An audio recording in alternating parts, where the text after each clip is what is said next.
Hi guys, my name is Ben Stewart. Today I'm going to be talking to you guys about GMO salmon and how it affects Alaska's economy. Um, Most of you guys are all here from Alaska. I'm sure many of you have grown up fishing, either caught a fish, eaten fish, tried fish in one way, one form or another. What I'm going to be telling you guys about today is the importance of knowing where your food comes from, and specifically, supporting local businesses, local economy for fishing. Fishing is a huge part of Alaska's annual income.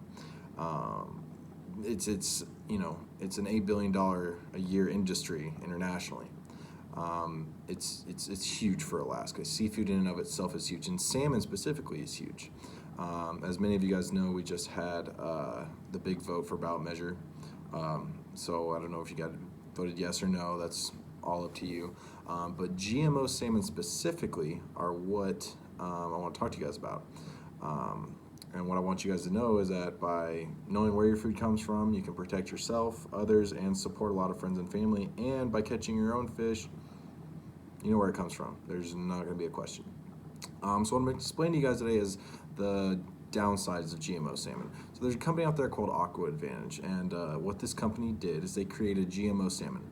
Your average coho salmon takes anywhere from 3 years to fully mature, from fry all the way up till adolescent. So usually it's around 3 years. They spend a lot of time in the ocean, then they circulate and come back through our river systems. They come up to a river, they nose in. If it's not the right one, they can go all the way up to the exact stream where they were born at. So the big thing is that these salmon that Aqua Advantage has created, they're called frankenfish. That's what most politicians call them. It's the Aqua Advantage frankenfish. And what this salmon does is it actually becomes fully matured in only 3 to 6 months.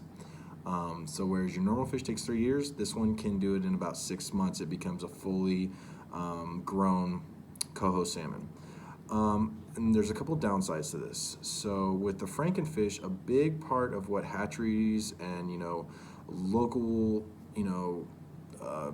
people in Alaska here are really concerned about is this salmon escaping and finding its way into our natural salmon species homes and populations.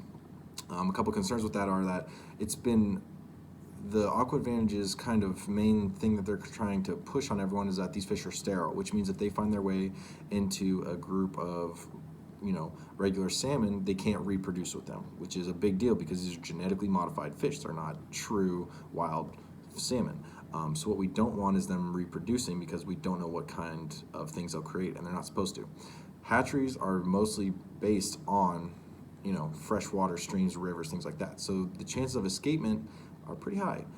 We don't want that to happen. We don't even want to find out what would happen. So it's really important that we don't want GMO salmon around because we have no idea what would happen if they did get into, wild species. Another thing is the competition. The competition in those ecosystems is huge. If those wild salmon escape, get into these wild salmon's communities, they can destroy everything. They could destroy the ecosystem based off what they eat, what they live in. They could easily take over, what what they live in, everything like that. So it's just not good. We don't. The thing is, Aqua Advantage has promised none of this could happen, but we don't know that if it's true or not. So the big thing is support your local fishing, support your local fishermen, because a lot of these GMO salmon also carry chemicals that we don't really quite understand, like the IHF1 gene, which actually can lead to higher cancer rates. So all in all, it's better for your interest, better for Alaskans' interest if you buy local salmon, local markets, or go catch your own salmon. Salmon industry in and of itself should be supported by Alaskans. So definitely support your local fishermen, support your local fishing, and go catch your own fish. You know exactly where it came from. It's right in front of you, caught, killed, cooked, eaten. Thank you guys for listening to me today, and go catch your fish.